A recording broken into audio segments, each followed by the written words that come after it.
Assalamualaikum warahmatullahi wabarakatuh. Perkenalkan, kami dari kelompok 8 ingin memperkenalkan atau ingin mempresentasikan yang mana berjudul proses pengingat atau memori. Adapun sebelumnya saya kenalkan anggota-anggota kami. Yang pertama adalah Muhammad Emrul Akbari, yang kedua adalah Nurul Permatasari, yang ketiga adalah Anida Afifah, dan yang terakhir adalah Muslimah.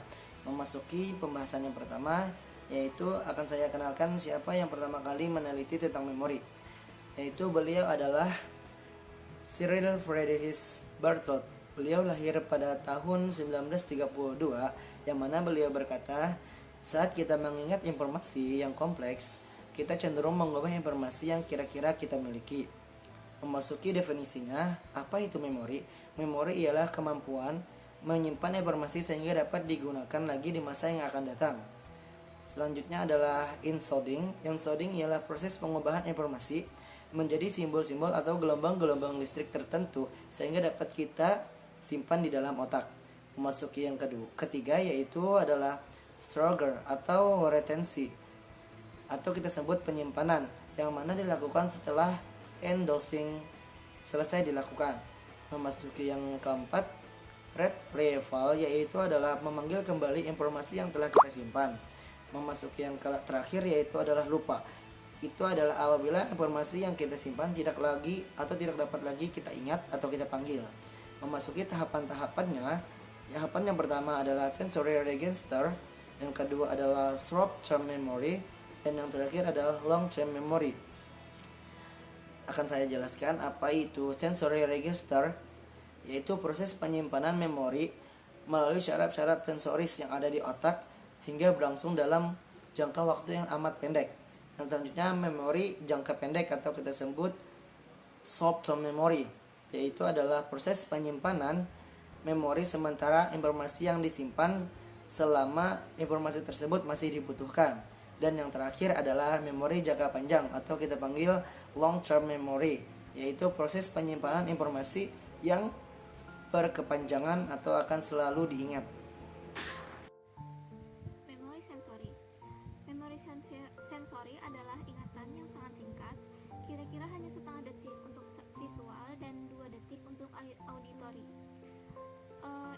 Memori sensorik ini membuat informasi sensorik. Memori sensorik ini juga memiliki kemampuan yang besar.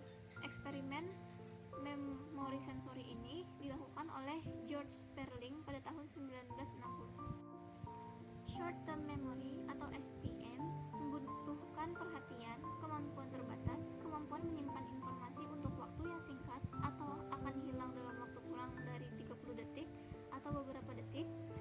Working memory, informasi yang disimpan hanya dipertahankan selama informasi tersebut dibutuhkan.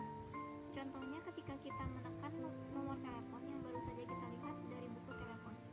Untuk penyimpanan pada short term memory, ada rehearsal, pengulangan informasi untuk mempertahankan informasi tersebut di STM.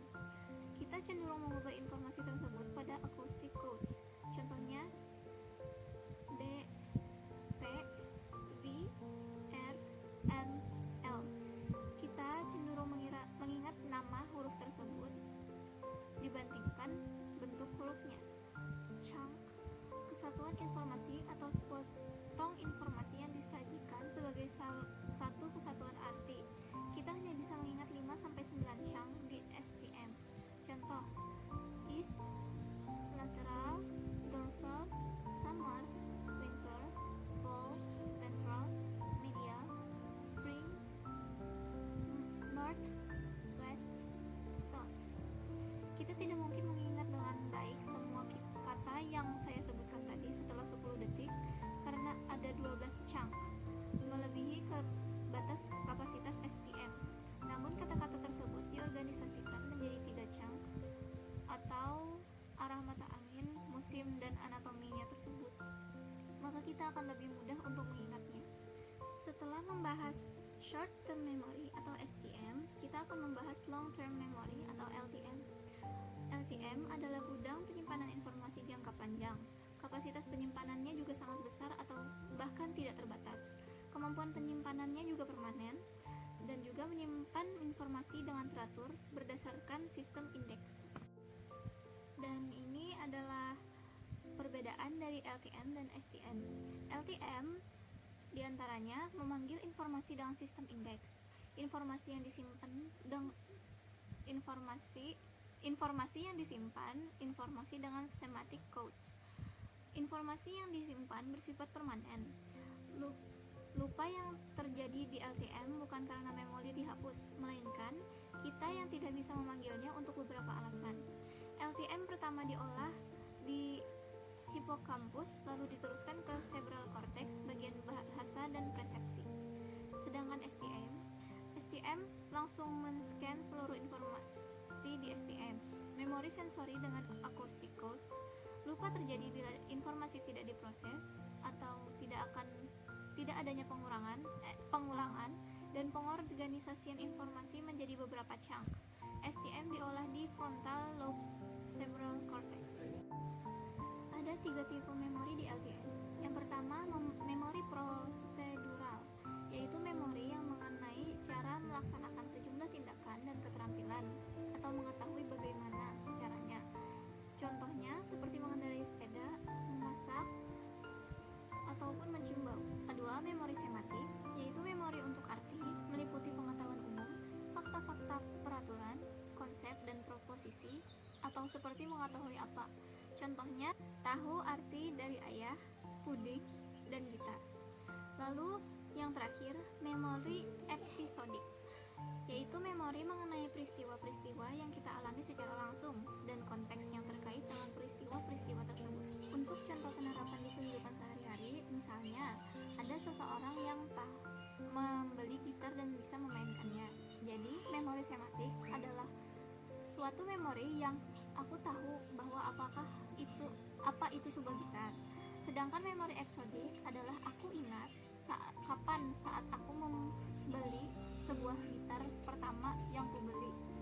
Lalu untuk memori prosedural itu adalah memori untuk penerapan langsung di kehidupan sehari-hari. Seperti aku ingat bagaimana cara untuk memainkan gitar. 3. Cara retrieval. 1. Recall.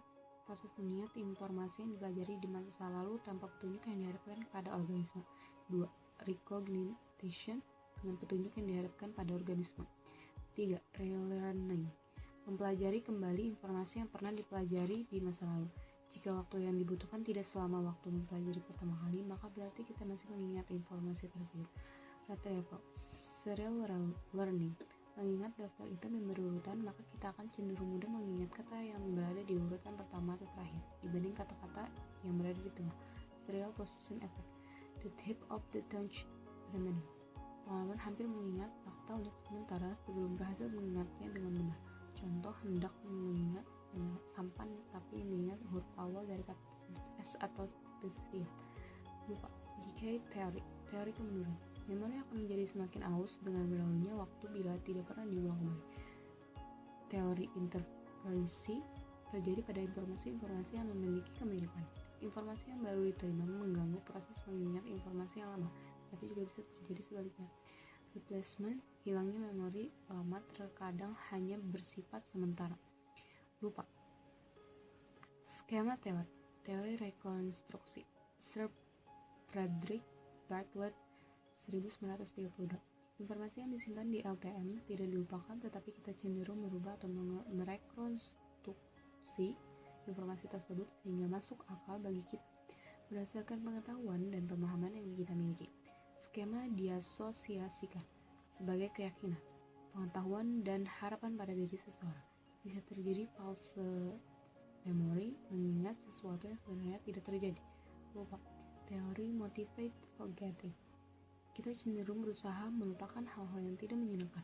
Teori Freud, pikiran sadar yang bersinggungan dengan informasi berbahaya yang tidak menyenangkan akan menekannya ketidaksadaran mekanisme repression. Lupa. Retrieval failure. Kegagalan untuk mengingat karena kurangnya petunjuk.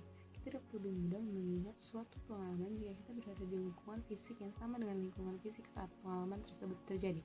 Deja vu, sudah pernah melihat. Kondisi mental dan fisik juga dapat membantu mengingat. State dependent memory. Mood constrained memory. Saat sedang merasa senang, kita cenderung mengingat hal-hal yang menyenangkan dan sebaliknya.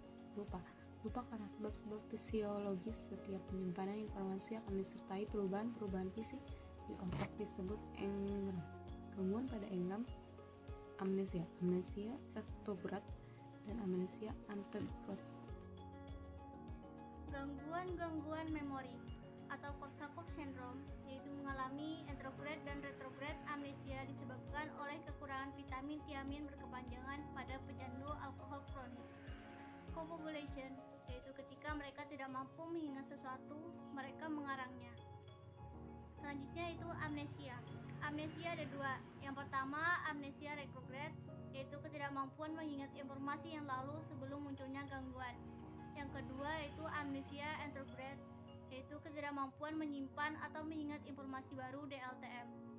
Selanjutnya Alzheimer's disease atau yang biasa disingkat dengan AD, yaitu bentuk dementia pada orang tua, gangguan otak yang secara serius mempengaruhi kemampuan seseorang untuk melakukan aktivitas sehari-hari. Gangguan pada otak meliputi kontrol pikiran, memori, dan bahasa, sehingga orang dengan AD mengalami kesulitan mengingat hal-hal yang baru-baru terjadi atau nama orang-orang yang mereka kenal. Meningkatkan kemampuan memori. Yang pertama, dengan pengulangan atau rehearsal. Penelitian menunjukkan bahwa pengulangan saja tidak ada artinya bila tidak dihubungkan dengan suatu konteks yang sudah dikenal.